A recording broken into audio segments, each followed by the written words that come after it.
Good morning and welcome to the new edition of Dr. Lamba's Awakening Call.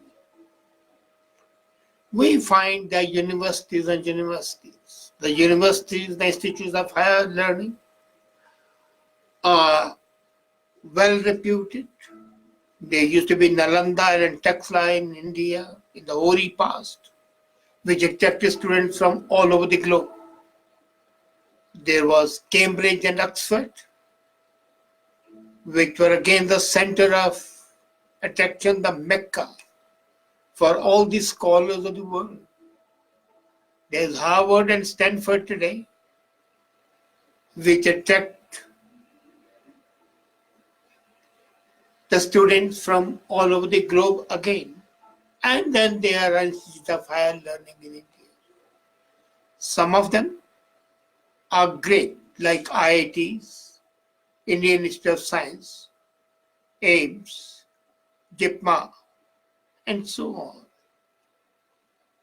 Some are well known not for academic excellence, though there have been instances of really great scholarship emanating from them, but that's an exception.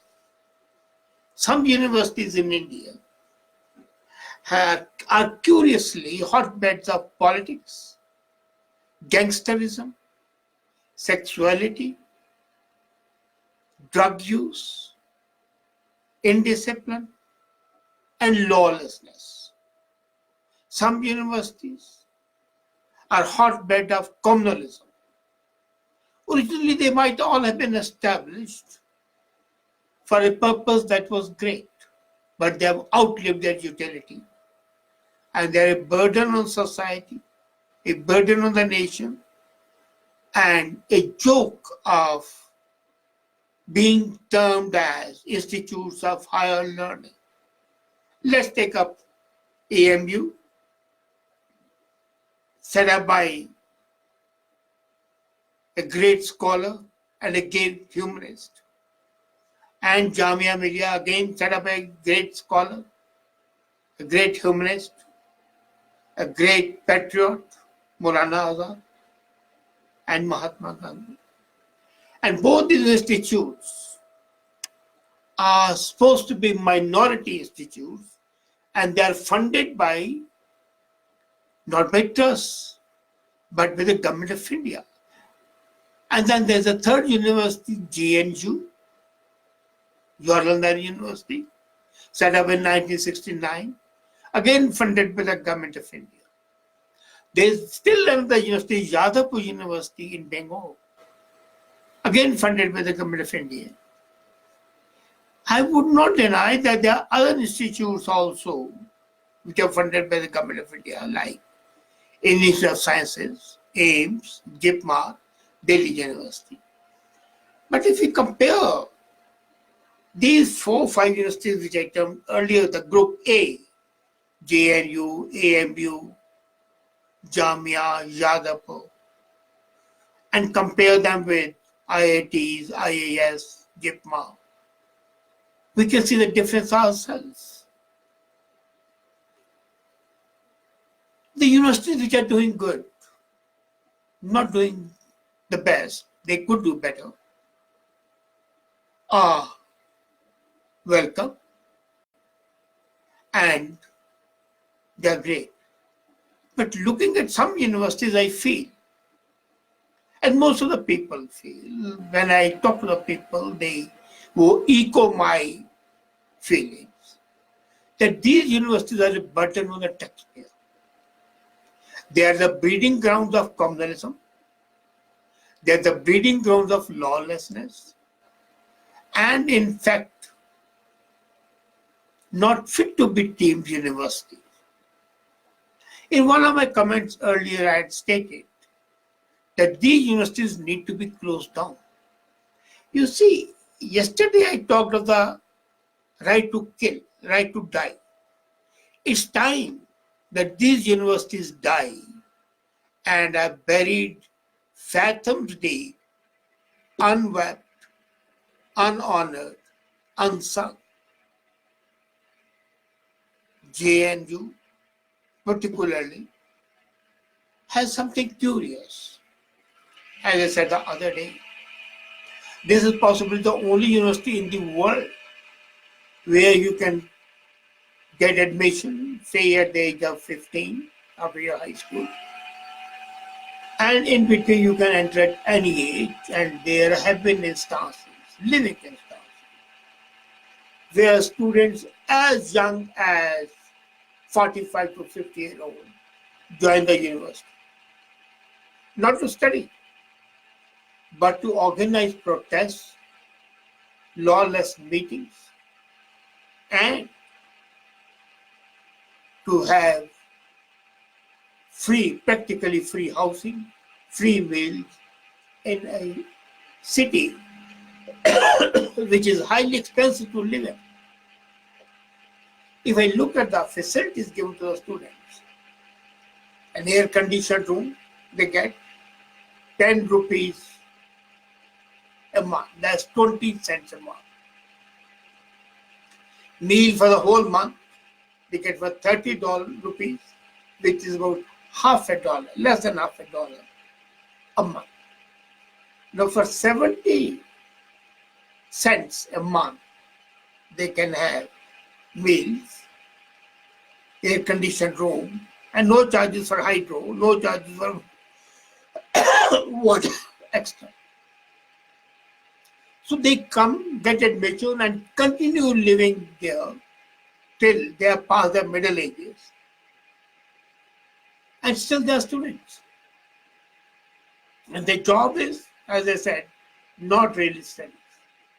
It is, in fact, a haven for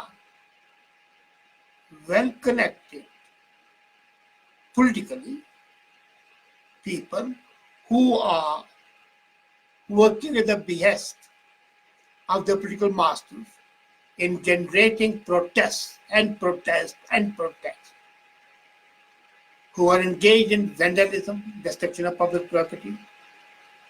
Her job is not to study, but to create a noise as and when desired by their political masters. AMU was a great university.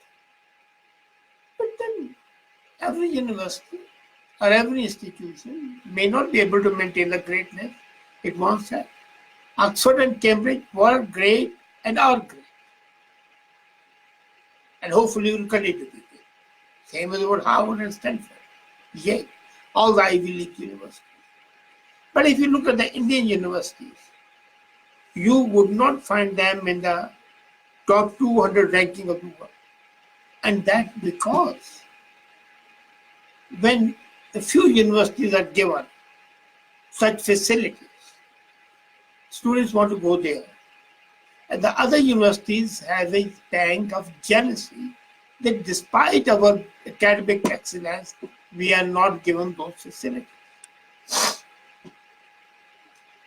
The facilities given by in JNU, in Jamia, and in AMU are the best in the world. And look at it. Other government-funded institutes, which are higher learning, got IITs, IISs. Their fees have grown astronomically. They go into 100,000 rupees a year.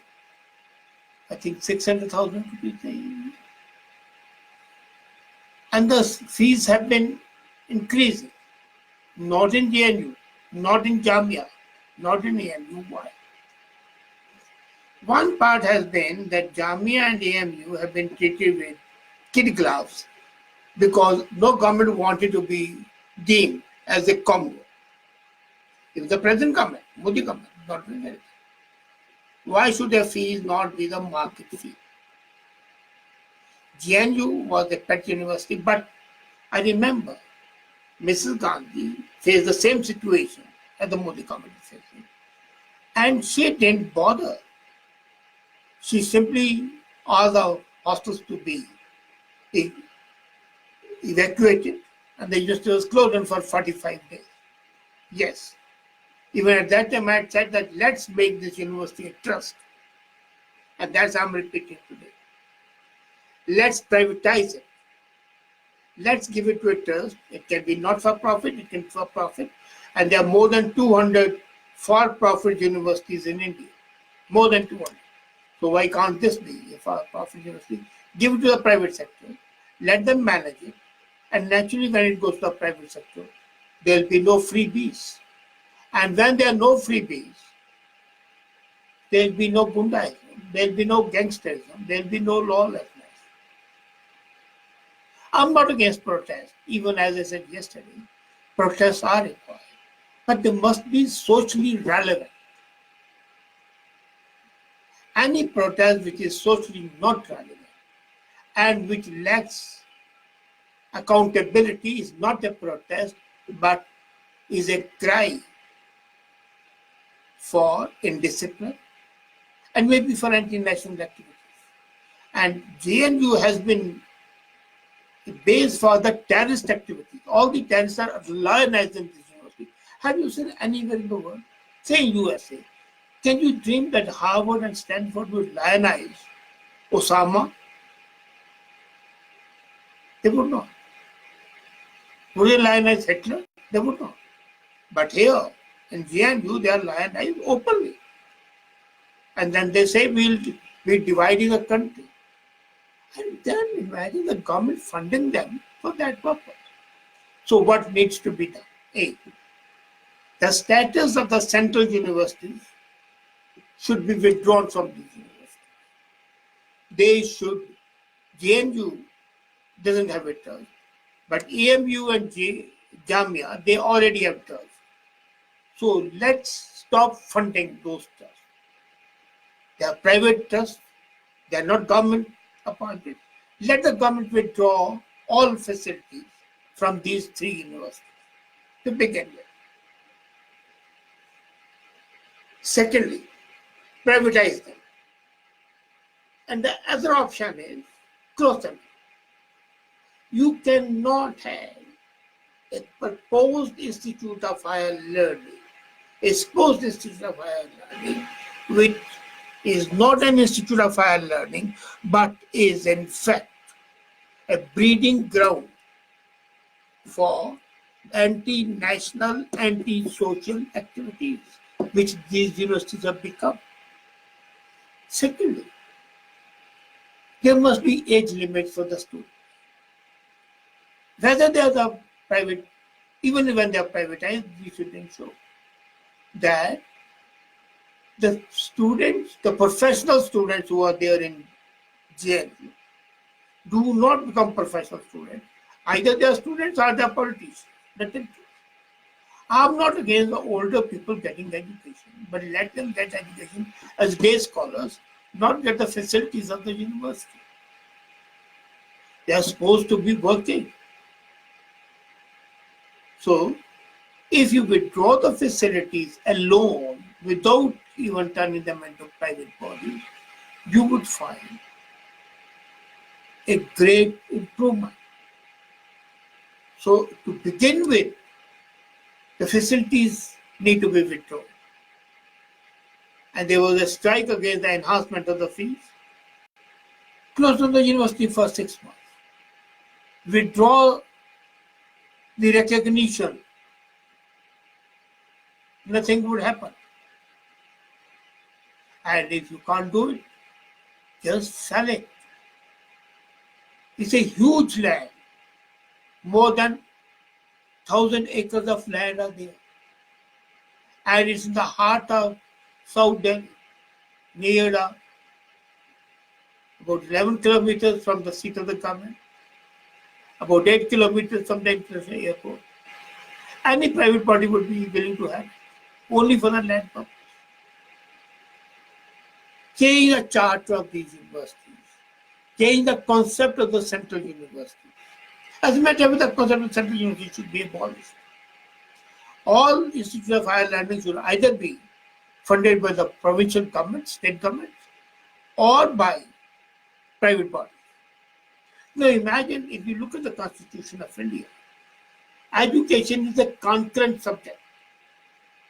Why should it be a concurrent subject? Now you can't change the Constitution. You can, but you may not like to change it on the Supreme Court in its own stupidity. if not intelligent, may say no, it's changing the basic character.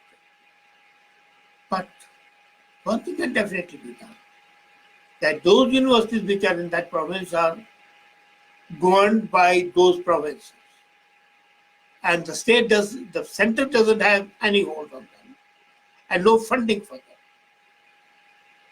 And these minority institutes, as are the minority schools, should not be funded by the government at all. They should be funded by the trusts that operate them. Let them generate their funds as not-for-profit bodies. It's not the responsibility of the board and the taxpayers to fund these institutions which are not relevant. These universities are not universities. They are a cancer and they need a operative surgery today. Would the government dare do it? I dare Modi government take this step. I know it will be unpopular. In the sense, the opposition will take undue advantage of it. But it needs to be done. This is a surgical intervention that is needed in the field of education today without further delay. Thank you.